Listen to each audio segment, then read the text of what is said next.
So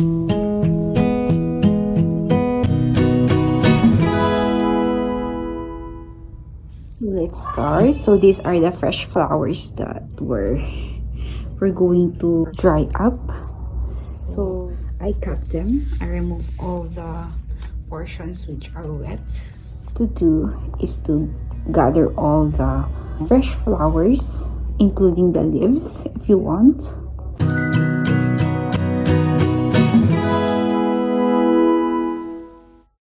So what we're going to do with this one, then we'll try to press it.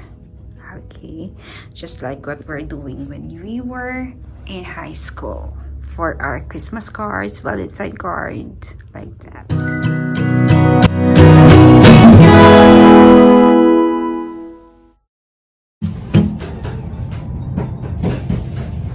So here's the sample of what I did.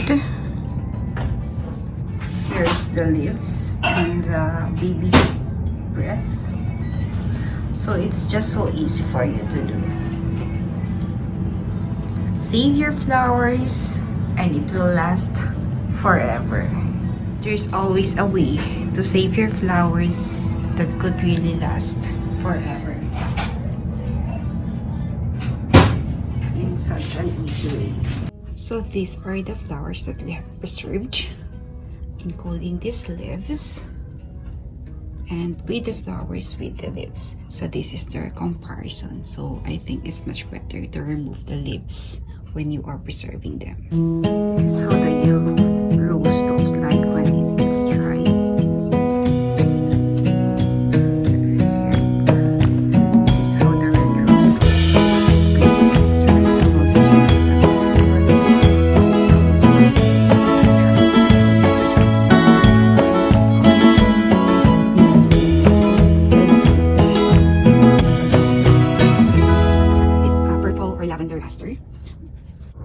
So now we're going to make a flower arrangement out of these dried leaves and dried flowers, and we'll see how they look. So these are the flowers that I have preserved or dried up for maybe more than a year now, but still they're looking good.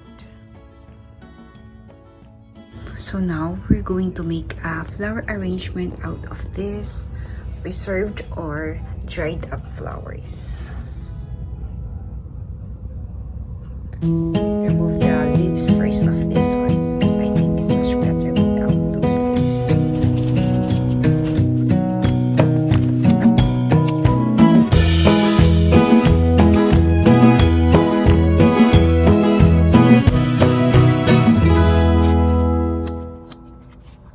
Let's start.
Better that you will preserve